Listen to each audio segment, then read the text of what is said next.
اسرائیل کی جانب سے غزہ میں بمباری کا سلسلہ جاری ہے۔ 18 مارچ کو غزہ جنگ بندی معاہدہ توڑتے ہوئے غزہ پر بدترین بمباری شروع کر دی گئی۔ ایز آف ناؤ اگر ہم بات کرتے ہیں، فضائی حملوں میں 44 افراد کو مزید شہید کر دیا گیا ہے اور 500 سے زائد دن یعنی سال سے زیادہ گزر چکا ہے، لیکن ایسا لگتا ہے کہ دنیا کی کوئی طاقت بھی اس وقت صف ہستی موجود نہیں ہے جو کہ اس بمباری کو کسی طور سے بھی روک سکے، اور وہاں کے معصوم جانیں جو روز ضائع کی جا رہی ہیں ان کو کوئی روک سکے، ان کو کوئی دلاسا دے سکے کہ آج رات جب تم سو گے تو صبح سب ٹھیک ہوگا۔ جو بچہ آج پیدا ہوا ہے اس کی جان محفوظ ہے، یہ کوئی دلاسا ان کو دے نہیں پا رہا۔ حد یہ ہے کہ نہ کوئی وہاں پر ہسپتال بچا ہے، نہ کوئی اسکول بچا ہے، نہ کوئی سیف زون بچا ہے، نہ کھانے پینے کی خوراک موجود ہے۔ اور ہم یہ دیکھتے ہیں کہ اسرائیلی حکام کی جانب سے مسلسل یہ دعوے کیے جا رہے ہیں کہ ہم تو اپنے دفاع میں کر رہے ہیں، اور کوئی ایسی زندگی موجود نہیں ہے، کوئی ایسی طاقت موجود نہیں ہے جو اسرائیل کے سامنے یہ کھڑے ہو کر بول سکے کہ تم جو یہ جانیں روز ضائع کر رہے ہیں، تم جو یہ معصوم بچوں کی جانیں روز ضائع کر رہے ہو، جن لوگوں کو زندہ جلایا جا رہا ہے، جن بچوں کو ماؤں کی کوکھ میں ہی ختم کر دیا جا رہا ہے، وہ مائیں جو اپنے لگتے جگر کو ملبے کے نیچے سے 2 ٹکڑوں میں یا کئی حصوں میں نکال رہی ہیں، وہ باپ جو اپنی آنکھوں تلے اپنی پوری اولاد کو دفنا رہا ہے، وہ انسان جو چیخ رہا ہے، رو رہا ہے، لیکن اس کی آواز کوئی نہیں سن رہا۔ آپ اپنے بستر پر اپنے خاندان کے ساتھ آرام کے لیے لیٹے ہیں اور ان تمام لوگوں کے بارے میں سوچ رہے ہیں جو آپ کا ساتھ چھوڑ چکے ہیں، اور اسی عالم میں ایک بم آپ پر آ گرتا ہے۔ آپ اپنے بچوں کو پکارنا چاہتے ہو لیکن وہ اس کے لیے موجود ہی نہیں ہے، اپنے پیاروں کی حالت کو دیکھنا چاہتے ہو لیکن ان تک پہنچنے کی ہر کوشش، ہر حرکت بس ناکام ہو جاتی ہے، اور آپ بس انتظار کرتے رہتے ہیں کہ شاید اگلا بم گرے گا اور زندگی کا خاتمہ ہو جائے گا۔ بس ایسا ہی ہوا ہے غزہ میں۔ سسکتی زندگی اور ہر لمحہ امداد کے منتظر فلسطینیوں کے قتل عام پر بات کرنے کے لیے ہمارے ہیں جلال الفرح صاحب، یہ نمائندے ہیں غزہ کے۔ بہت شکریہ سر، آپ نے وقت نکالا ہمارے پروگرام کے لیے۔ سب سے پہلے جاننا چاہتے ہیں کہ ایک سیز فائر ہوا تھا، سیز فائر معاہدے کی بھی پاسداری نہیں رکھی گئی، اور مسلسل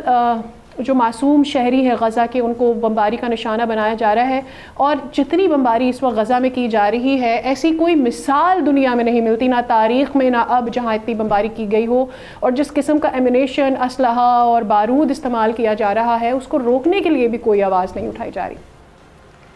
جی بہت شکریہ محترمہ۔ دیکھیے، سب سے پہلے بات معاہدہ کا جو بات آپ نے کی ہے، اسرائیل کے ساتھ معاہدہ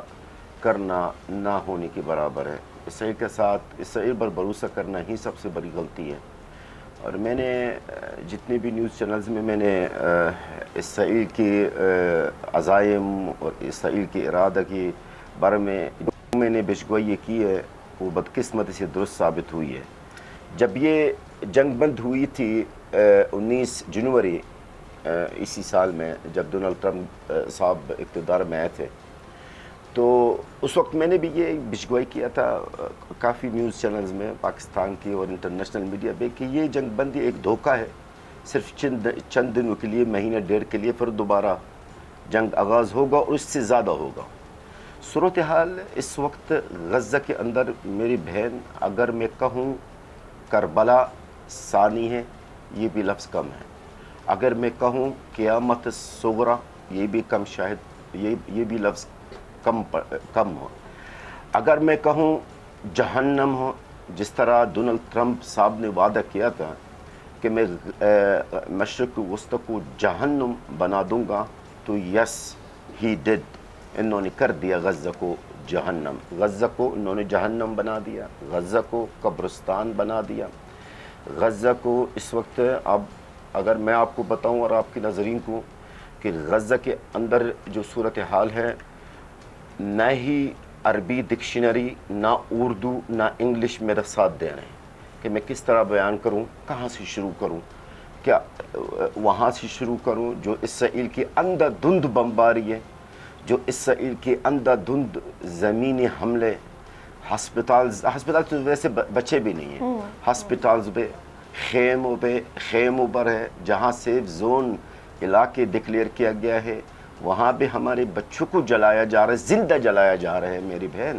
زندہ جلایا جا رہا ہے۔ کہاں سے شروع کروں؟ میری عوام کے اوپر جو اس وقت بھوک اور پیاس کا جنگ مسلط کیا گیا ہے، میری عوام کے اوپر جبری بے دخل کرنے کا جو جنگ مسلط کیا گیا ہے، کون سا اسرائیل نے ایسا کون سا ظلم، جارحیت، سفاکیت اسرائیل نے نہ کیا ہے اس 20 دن کے اندر ہے۔ آپ یقین کریں میری بہن، 471 دن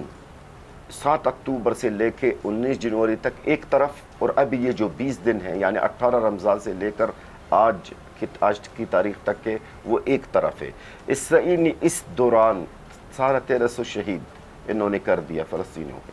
اسرائیل نے وہ پاگل بند دکھائی، یہ میں جو سمجھ میں نہیں آ رہا۔ آج میں آپ سے یہ سوال کروں گا، آپ ماشاءاللہ میڈیا ہے، بول نیوز ہے، آپ کی ایک مقام ہے، میں یہ سوال کرنا چاہتا ہوں کہ یہ امت مسلمہ کہاں ہے میرے بہن؟ امت مسلمہ اور رسول اکرم صلی اللہ علیہ وسلم کی امت کہاں چلی گئی ہے؟ کیا امت مسلمہ واقعی میں ہے رسول اکرم صلی اللہ علیہ وسلم کی امت ہے یا نہیں ہے؟ میں امت مسلمہ سے ہر نیوز چینل میں یہ سوال کرتا ہوں، امت مسلمہ کو اور مزید کتنے فلسطینیوں کی لاشیں چاہیے؟ امت مسلمہ اور کتنے خون چاہیے فلسطینیوں کا تاکہ وہ جاگے اور کچھ کرے؟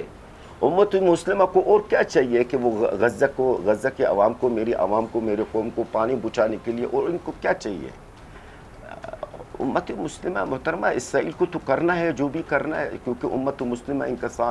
ان خاموش ہے، امت مسلمہ میں نہ ہمت ہے، نہ غیرت ہے، نہ حمیت ہے، تو ظاہر ہے اسرائیل اپنا ٹارگٹ، اپنا اہداف، جو دہشت گرد ناجائز ریاست ہے، وہ اپنا اہداف تو پورا کر لے گا جی۔